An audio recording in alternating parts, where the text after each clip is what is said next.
Okay, let her know the video is up.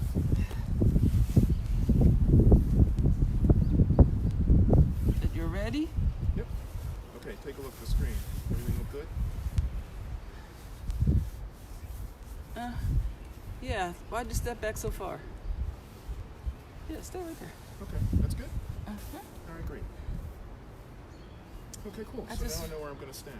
Yeah, do you feel like you need more light? No? Okay.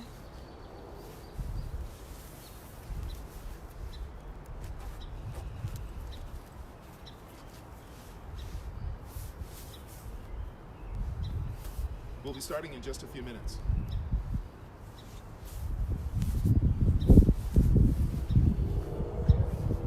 Now, I want to start right at 7:45. So, you got that. Oh, 7:46 already? Oh, jeez, Yeah. okay. Time to get going. I'll take my glasses off. No, I'll leave my glasses on. Whatever you like. Okay. We didn't do it with the light with your glasses, but let me look and see. No.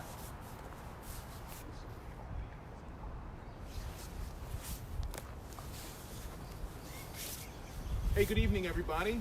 It's me, Chief Astronomer Derrick Pitts from the Franklin Institute Science Museum, and I want to welcome you to Night Skies at Home. We're out here where we can take a good look at the evening sky, and tonight what I'm going to do is I'm going to walk you through all of the beginning information you need to become a regular sky observer.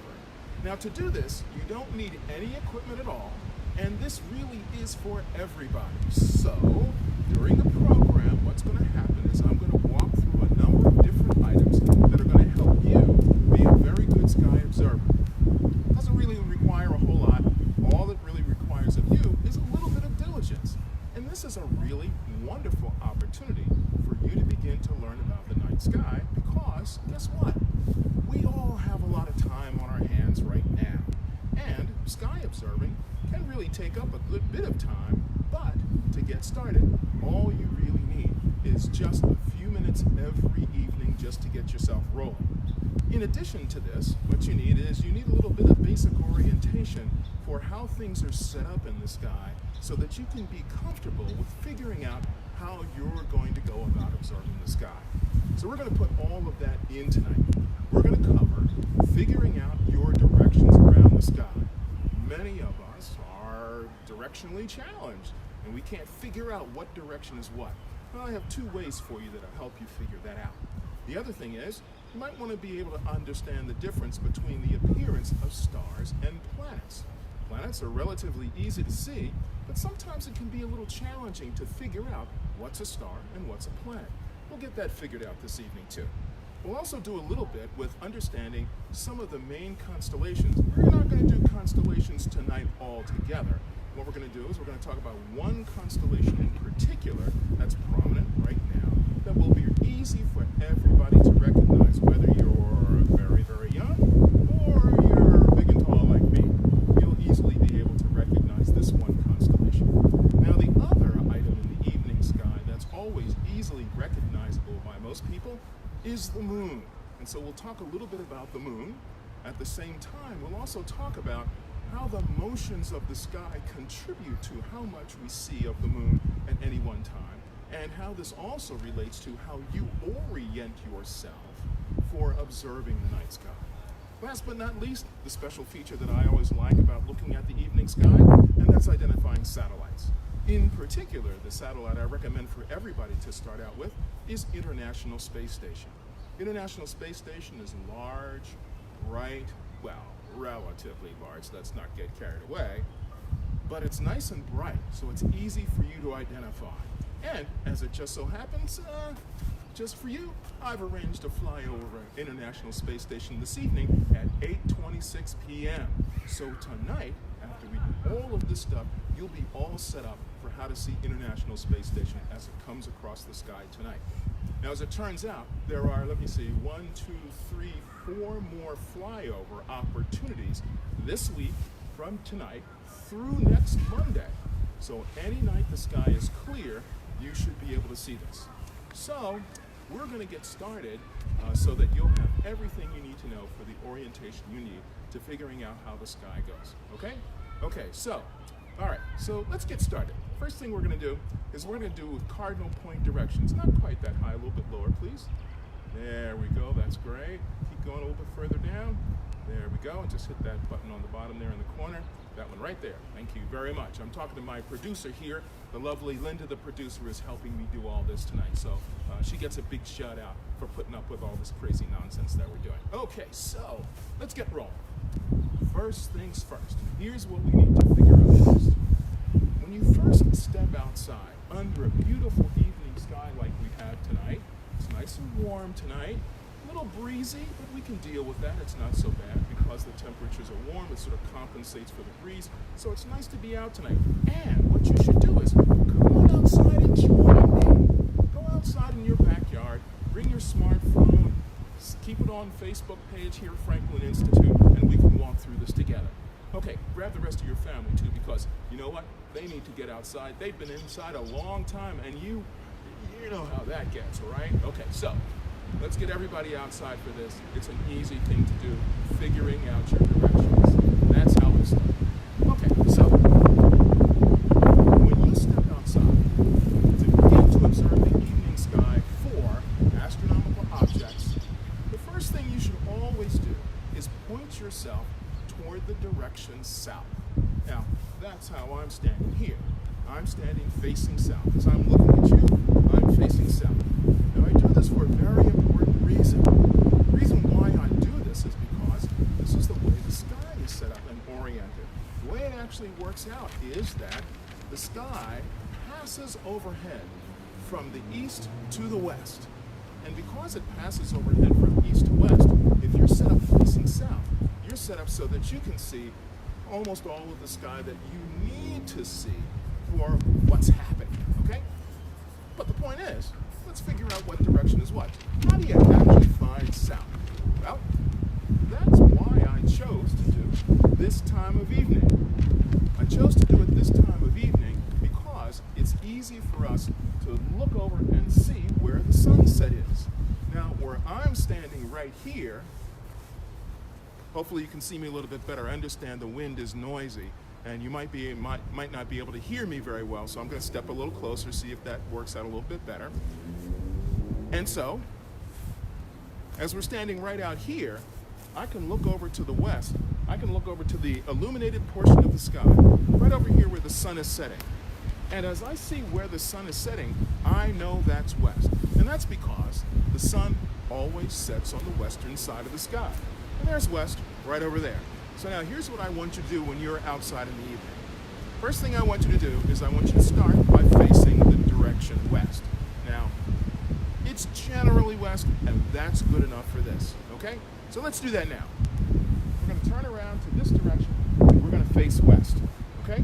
So now as we turn in this direction and face west, we know where that is. So here's what we're going to do next. We're going to make a quarter turn to the left, and that quarter turn to the left brings us directly here, and that's the direction south. We're going to do one more quarter turn to the left, brings us around like this, and now we're facing east, okay? One last quarter turn, guess what direction it is? We'll turn around, here we are, that's north, okay? So let's run through this again really quickly. When you come out in the evening, first, face the direction of sunset. That's west. Make a quarter turn to your left. You'll be facing south. And now you'll be set up for how the sky is already oriented for how you can most easily observe almost everything that's happening. Okay? East is on your left. South is out in front of you. West is over here on your right. And north is behind you. Now, I recommend this way of doing it rather than trying to look for the North Star. Why? Because the North Star is not the biggest star in the sky, it's not the brightest star in the sky, and sometimes it can be difficult to find if you have buildings or trees around you. So in this case, it works out best if you start with this idea like this, figuring out where west is by where sunset is. Okay, now here's method number 2. This is one that you can use if you come outside after the sun has set. A little bit confused about where these directions are. Well, here's how you're going to do this. You'll do it like this. I want you to imagine, or just look around your neighborhood and identify where you see the sun at particular times of day. Let's start first with the morning. Where do you see the sun in your neighborhood in the morning when you get up to go outside? Well, imagine where that is, or see where that is in your own mind. Where is that in your neighborhood? Is it over Mr. Johnson's house down here? Is it over the corner store over here? Where is the sun in the morning when you go out? Great. That's east. Remember that, because that building is never going to move. You'll always be able to see it, even if it's dark. So you already know where east is, because the sun rises in the east. Okay? Great. Now, imagine, where is the sun during the day at noon, at lunchtime, for example? You were out today at noon, maybe took a step out onto the front porch right around noontime. What did you see in your field of view in the direction where the sun was? Well, those buildings there, those features in your neighborhood, that's south. Okay, now let's do west. Take a look around to the west. What features do you see in your neighborhood over on the side of the sky where the sun is setting? Well, that's west over there. And those buildings and those features, whether they're trees or houses or buildings or parking lots, they're not going to move. So you can always identify your directions using the features in your neighborhood. Again, if you don't have the features in your neighborhood, start with where you see the sun in the evening sky. That'll be west. Quarter turn brings you to south. Another quarter turn points you to east. And around behind you is north. You don't even need stars to figure out your direction like this, so anybody can do this. Okay, good. Now we have our cardinal point directions set up. Let's move from there. Remember, you're going to be observing the sky, looking toward the south. Now, I'm sorry about the wind noise. There isn't very much we can do about that, but we'll see if we can make everything work anyway because we have a nice clear sky. Okay, so here's what's up next. Here's what I want you to notice. Tomorrow, when the weather's nice here in the Delaware Valley, the sky is clear, we have some sunlight, or the next clear day, I want you to notice, again, where the sun is in the morning, where it is at noon, and where it is in the evening. As you're facing south, here's what's happening. The sun appears to rise on the eastern side of the sky. It passes overhead in the south, and then it sets over on the western side of the sky. Okay? Well, that motion that you see, that motion is called apparent motion. And what you're actually seeing is the Earth rotating underneath the sky. Yeah, doesn't that blow your mind? It's not the sun that's crossing the sky, it's the Earth rotating underneath the sky. All right, well, this applies at night too. That's why I want you to face south. That way, you have everything moving by as it should be as you're out observing in the evening. Okay? All right, so now we have this understanding of how things are working mechanically. So now with this little bit of information, you have a very good understanding of the mechanics of how the sky seems to work. Pretty simple, right? Pretty straightforward. Don't even need a calculator for this, do you? No, it's pretty straightforward. In fact, you actually know almost all of this information already. You know where the sun sets, you know where the sun rises, but you may not have had a context to put it in that's an astronomy context. Now with this astronomy context, you can use the information you already have, and this way you can apply your knowledge to how to observe the evening sky. All right, let's go on to some things we can actually see in the evening sky. We're going to start from, what do you first see as the sky begins to darken? Okay, that's very important because this is the first way you can begin to separate this kind of object from that kind of object. Now tonight, we have a perfect evening for this. Yeah, it's a little bit breezy as we said earlier, but still, it's a perfect evening for this. Why? Because almost directly overhead in the south, as you look up right now, what do you see? Aha, yes, it's the first quarter moon. Looks like a half moon, and you can see that almost directly overhead. Everybody can see that, right? And it looks delicious, doesn't it? Sure it does. And that's because the moon is an object that everybody loves to see. Whether you're into astronomy or not, nobody doesn't like to see the moon. Everybody loves to see the moon. And I'll tell you a little secret. If you actually want to observe the moon under magnification, We're not doing that tonight. But if you have a pair of binoculars, you can use those to look at the moon. The best time to observe is this phase right now, first quarter or half moon. And the reason why is because at this point, you have the correct kind of illumination to allow you to see elevation and relief on the surface of the moon. So you can actually see mountains sticking up off the surface. You can see the depth of craters. You can see the edges of craters, all sorts of things like that, just because you have the correct lighting. Now, if you're trying to do this at full moon, guess what would happen? It would be completely washed out. It would be too bright, and it really would be a little bit too bright for you to observe under magnification. So it's nice to be outside under a full moon and enjoy the moonlight, but it's not a good time to actually observe the moon under magnification. So save that for this first quarter opportunity like we have tonight. It'll be good tomorrow night too, and maybe the next night after that, all right? Okay, good. So obviously the moon is the first thing we can see because it's so big and so bright. So what comes next? Well, here's what happens next.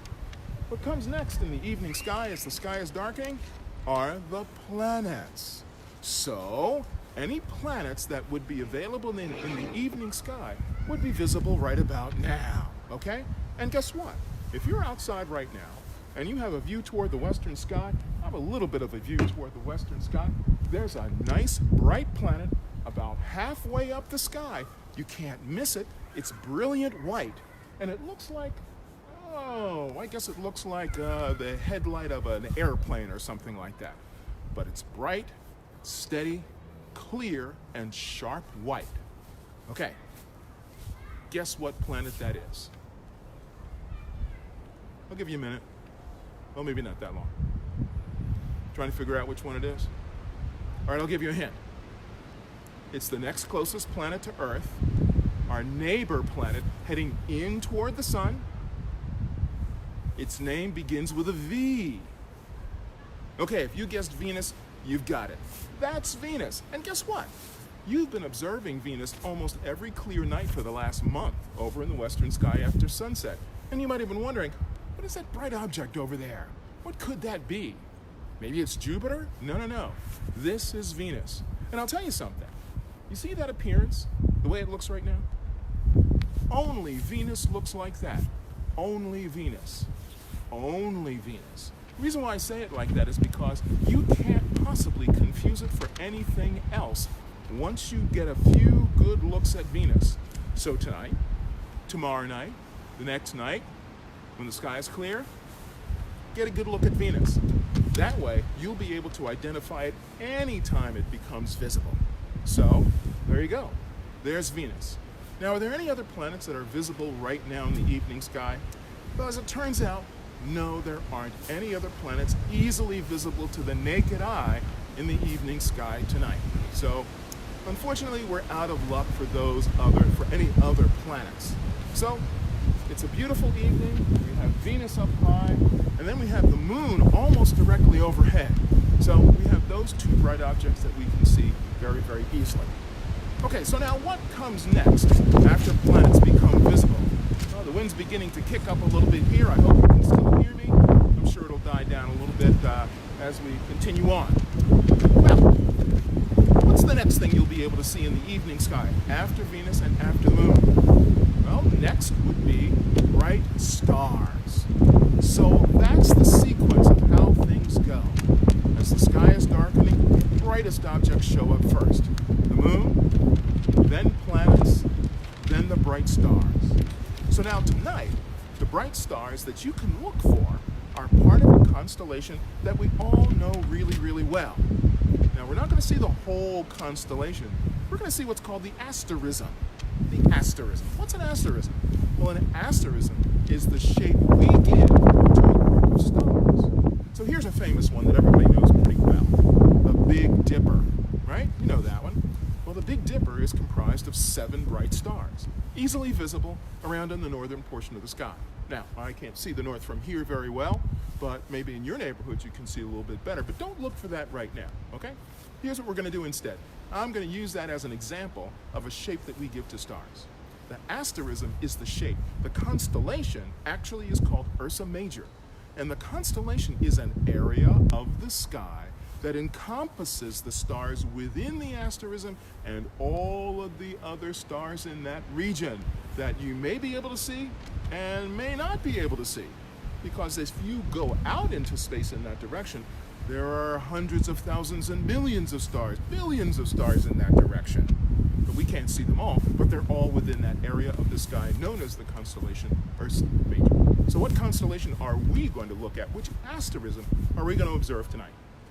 Well, we're going to observe a nice bright one that's halfway between Venus and the Moon and not quite that far up in the sky. We're going to look at Orion the Hunter. Orion the Hunter. Now, Orion is easily identifiable because he also has 7 bright stars.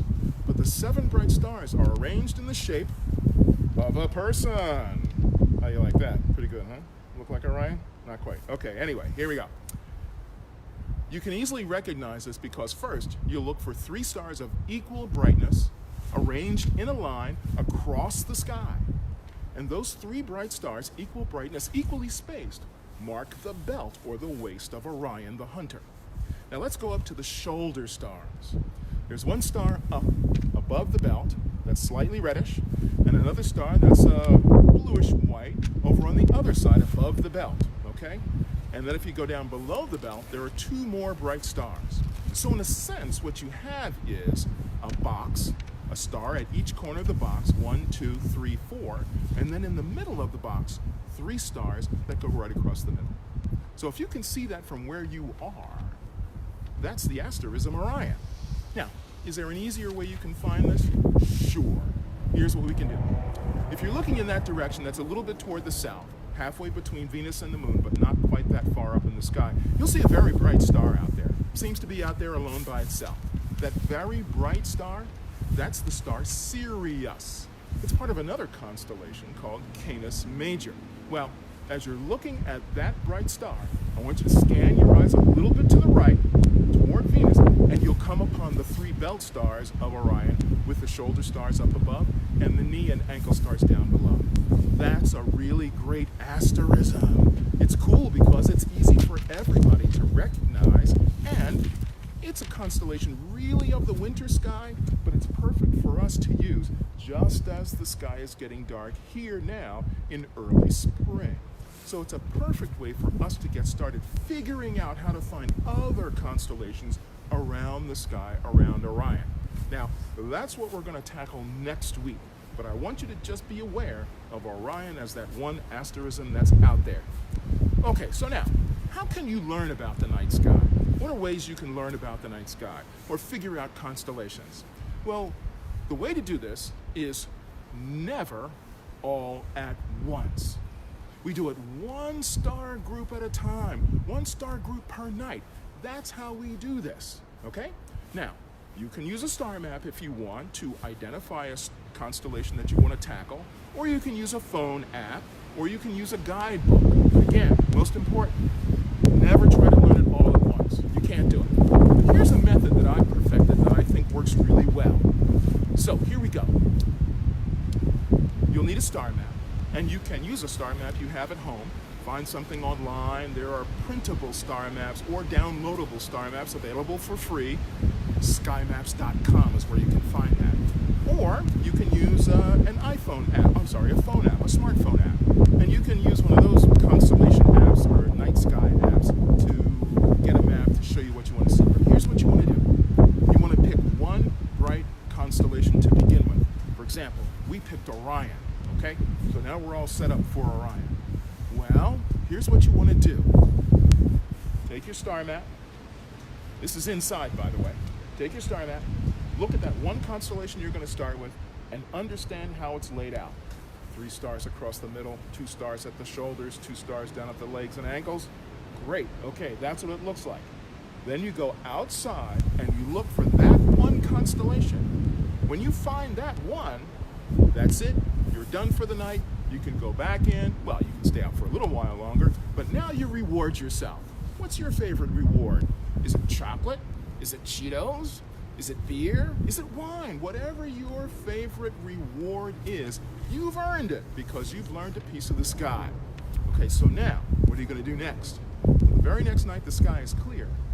Before you go out, go back to your star map, find your original constellation, and then pick one adjacent to it. Learn the star pattern of that one, then go outside, find your original constellation that you began with, and then find the one that's adjacent to it that you want to learn next. Once you've done those two and you found those two, it's reward time again. So now you can go back and get your next reward. You see how this is working? Yeah, it's all about the rewards, really more so than anything else, but you're learning something at the same time. Cool? All right, so now, just repeat that process every clear night. Repeat that process every clear night. Guess what? In 7 nights, you know 7 constellations. If you did it for 2 weeks, 14 nights, you'd know 14 constellations. That's most of all of the really bright constellations in the sky already. So you see how simple this is? It's very straightforward. You only do one constellation at a time. Don't rush yourself. You don't have to. Guess why? The sky's going to be there forever. And you know, we're going to be in quarantine for a little while, and you're going to need some diversion. And this is a great way to suck up some time and figure out how to understand the layout of the night sky. Okay? So that's how you do constellations. Okay, we have a question. Yes. Coral 5 wants to know if Venus is hot or cold. Coral 5? Hey, Coral 5, thanks for watching tonight. You want to know if Venus is hot or cold? Well, as we look at it in the sky, you know, in one sense, because it's so bright, you might say it's hot. But that really cold white light makes it look like it's cold. Well, guess what? As it turns out, Venus is a planet that's closer to the sun. So it's getting more radiation from the sun per square meter of surface than the Earth is. But here's the real trick about it. Venus is actually very, very hot. It's very, very hot because the light we see is sunlight reflected off of clouds that completely encompass the planet. So the planet is completely enclosed in a cloud layer. Now what happens is radiation from the sun, infrared, can come through the clouds. It warms up the surface, the wavelength changes, and the heat can no longer escape. So, Venus is a planet that's very much like a runaway greenhouse effect. Energy gets in through the clouds, can't get back out. The temperature increases under the cloud blanket. And guess what the surface temperature is at Venus? The atmospheric temperature? Very, very high. Almost 900 degrees Fahrenheit. Whoa, that's really, really hot. It's also a very, very high pressure atmosphere too. So it's not the nicest place you want to be. Okay, so that's Venus. So when you're looking up at that planet, think it's closer toward the sun than we are, even though it seems like it's high in the sky. That's a reflection of its position in its orbit. We'll talk about that next week too, but enjoy your view of Venus. All right, so now that you've learned, now that you understand a little bit about how to learn these constellations, here's the next thing you want to do. You can start to identify particular ones or particular groups. So for example, the Zodiac Group is one of those constellation groups that you can identify if you want to learn these constellations in a particularly organized fashion. Now the Zodiac Group, everybody knows the Zodiac Group. Why? Because these are the constellations that are connected to your horoscope. And dare I even mention the word? Astrology. Yeah, right, okay. But there's a reason why astrology was so prominent. Astrology was prominent way back before the real science of astronomy began because the constellations of the zodiac band, the constellations that we know from astrology, actually mark the path of the sun, moon, and planets across the sky.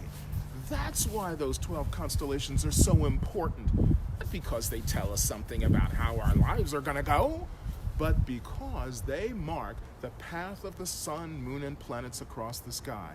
And you have to remember, to ancient sky observers, this stuff was really important. This was the way they told time. This was the way they divided up their year. This is the way they figured out how to plant different crops. And so that they could have a successful yield that would allow them to live through the worst parts of the year. So that's a really important piece. Let me check my time here really quickly just to see where we are. Yes. What time is it? It's 8:15. Age 15, okay, great. We're doing fine here. And in, let's see, 8:15, in less than 15 minutes, International Space Station is going to show up over on the northwestern side of the sky, and we're just about to get there. Okay, so now, the Zodiac band, that's the band of sky where the planets seem to travel. So when you're looking up information about constellations, look up Zodiac Group, or not Zodiac Group, but look up the term Zodiac. And the Zodiac constellations you'll see as a band that goes across the sky. That's where the sun, moon, and planets travel, and so that's why that was important. So if you want to get a little bit of a jump on the planet path across the sky, here's what you can do. Go back out and take a look at Venus. Bring a line from Venus down to the western horizon on a slight slant, down to where you see the brightest portion of the western horizon. That's the indication of where sunset. Now extend that line back up from Venus, back up toward the moon, and let that line go through the moon. Well, you've drawn out a segment of the path of the planets across the sky. Remember, we said that the Zodiac Group is that location or that portion of the sky where we find the path of the sun, moon, and planets. So if you draw a line up from the horizon, up through Venus, up through the moon, you've drawn a line right along the zodiac path and right along the planetary path. Let's extend that just a little bit further. Let's take that path all the way back across to the eastern side of the sky. Remember where east was? Opposite west? Right out over here? Cool. Well, guess what? There are planets out there, but you can't see them yet. The Earth has to rotate further in that direction so that we can see them in the morning before sunrise. So if you're an early riser, boy, do I have a present for you. On the next clear sky morning, and you want to be out between 5:30 and 5:45. If you wait until 6, the sky's getting a little bit too bright. But between 5:30 a.m. and 5:45, looking over to the eastern side of the sky, you're going to be rewarded for getting up early by being able to see 3 of the most prominent planets in the solar system. 3 of them in a line together over on the eastern side, 5:30 to 5:45 in the morning. The brightest one of the group, Jupiter, the king of the planets, the largest planet of our solar system. To the left of Jupiter, you'll see another one, not as bright, dimmer, maybe a little yellowish in color. Jupiter, by the way, will be a creamy white color.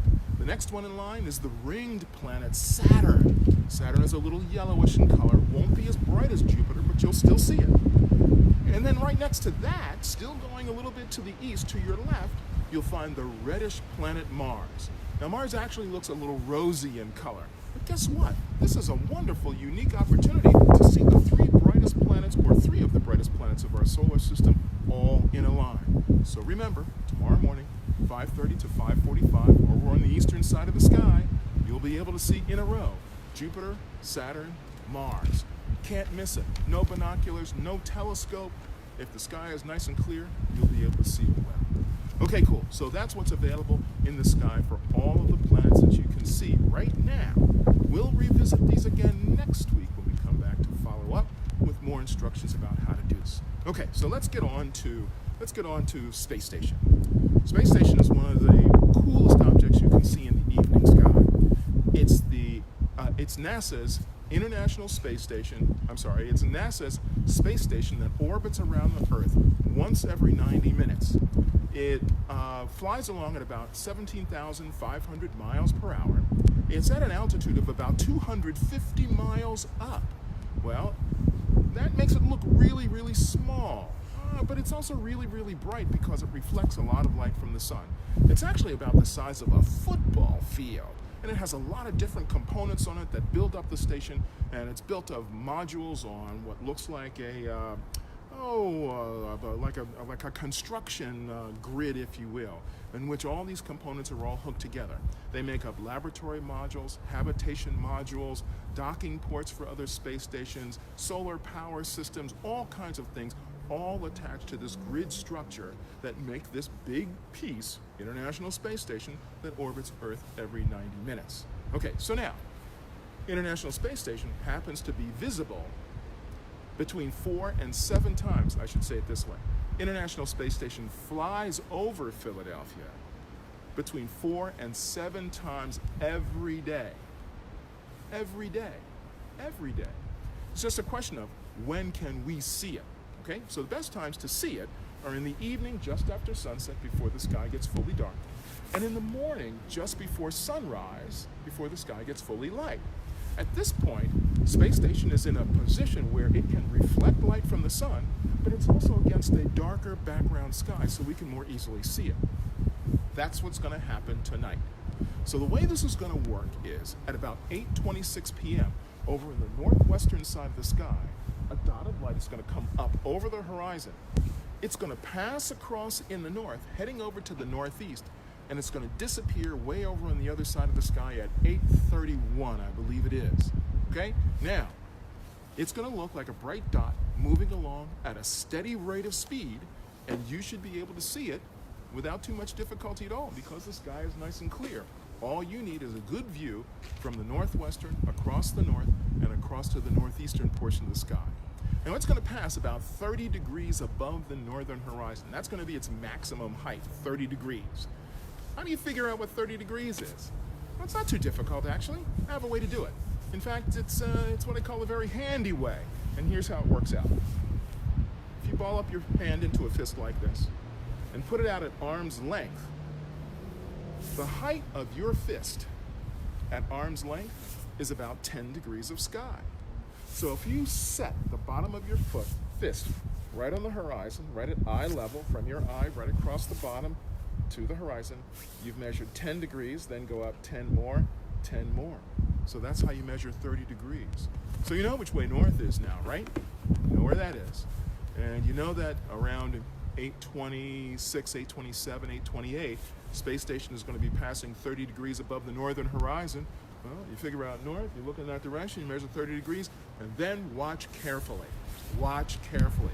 It may take you a minute to catch on to it, because it has to increase in brightness from when it first rises to when it becomes its brightest and gets to its highest. And then it's going to seem to head out over the northeastern sky, and then at about 8:31, it will disappear. Let me check my numbers here. 8:21. Yep, so that's how it's going to work out. 8:26 it'll rise, it'll pass across the northern sky, and it'll disappear at 8:31. Why does it disappear? Well, it disappears because it goes into the Earth's shadow. There's another mind-blowing concept. The Earth has a shadow? Oh yes, of course it does. The Earth blocks light from the sun as the sun goes down below the horizon, so now there's a shadow that stretches out behind Earth, and the International Space Station is going to fly right into that shadow at 8:31. As I said, there are four other days of opportunity for observing International Space Station this week. Where do you find this information about Space Station? Well, I like to use a website called heavensabove.com. Heavens-above.com. Let me say that again, heavens-hyphen between the two words above.com. Please be very careful. That hyphen is so important, I cannot impress upon you how important that hyphen is. Don't leave it out. Once you go to that website, first page will look kind of complicated. Don't let that throw you. Just follow the directions and you'll come across a treasure trove of information about finding satellites flying overhead. There are lots of satellites visible to you if you just take a look around for the brightest ones. Space Station is the one that's going to be best for you because you can see it anywhere. Downtown Center City, I've seen it from 30th and Market Street. I've seen it from Broad and Spruce Street. I've seen it all over the city. So I know it's visible in everybody's neighborhood. And here's the other cool thing, two other cool things about it. When Space Station flies over, you see it? Remember, it's traveling at 17,500 miles an hour. That means it'll be back on another pass 90 minutes later. In fact, there is a second pass tonight at 10 p.m. Here's the cool thing about it. Space Station is going to rise up from the western horizon, heading up toward Venus. Venus is going to be much lower on the horizon, but Space Station is going to be heading up toward Venus. From 10 o'clock until 10:04, that's when it's going to be heading up toward Venus. It's going to pass Venus at 10:03, and then at 10:04, it's going to disappear. Now, this is going to be a little bit of a challenge because Venus is going to be lower on the horizon, but it should be spectacular nonetheless. It's a short pass, only 4 minutes, not very high above the horizon, but you'll use Venus as your marker. When you come out at 10 p.m., look for Venus, then look for space station to come past it right at about 10:03. And then a little bit later than that, it's going to disappear, okay? So keep that in mind for a cool thing to see tonight. 8:23. Next thing is, as you're looking at space station, there are astronauts on board. I think there are 3 astronauts on board right now. So as space station is going by, wave and say hello. And of course, the last thing about this that's really cool, not many people know how to find International Space Station. They don't even know it's available to be seen. But I do this observation all the time. You can see it for days and days on end before the cycle changes, and then you see it in the morning sky. So you typically have something like 2 weeks on and 2 weeks off of evening viewing. Switches over to the morning sky, 2 weeks on and 2 weeks off, something like that. But since not many people know it's there to be seen, guess what you can do? You can get the information from heavens-above.com, or you can even go to spotthestation.nasa.gov, and you can find the information there. But you can alert your family, friends, and neighbors to all come out and see it together. Yes, together. It's something that we can all do as a group, as a family, even though we have to be separated from each other right now. We can organize a family activity around a sighting of space station. So we all can see it, just share the information. Wouldn't that be a cool thing to do? And guess what? You'll look like a genius. Don't you love it? Last thing that you can do, like I did, is you can say to people, you know what? I invited the space station to come over my section of town tonight. Really what I did was I went and looked up the information. You can do the same. Okay, so now we've been through all this material. We got a lot of good stuff here, and we also have a sighting we're going to be doing in just a few minutes of International Space Station. So I think what I'm going to do is we'll get things wrapped up here. We'll get you outside so you can actually go do this. Hopefully you've been following along. It's such a lovely evening. And we have a question. Yes. Oh, no questions. Thanks a lot. If you have questions, you can always send them to me. You can get me through Twitter at @CoolAstronomer. That's me. Or you can send them to me at Franklin Institute, dpitts@fi.edu. Will you be able to see the space station if you live in the city? And here's the question, will you be able to see space station if you live in the city? Absolutely. That's one of the coolest things about this, is that it's visible in the city without any difficulty at all. All you need is a clear view of the sky where you can actually look from. Where do you do that? At an intersection might be a good location in the city, because an intersection gives you more open sky sometimes than streets with row houses. But just the same, you can still do that. Okay, so thanks a lot for joining us tonight. Hold on. Thanks a lot for joining us tonight. We really do appreciate you being here. Thanks for all the great questions that you've been sending in. That's wonderful. I hope you've enjoyed this.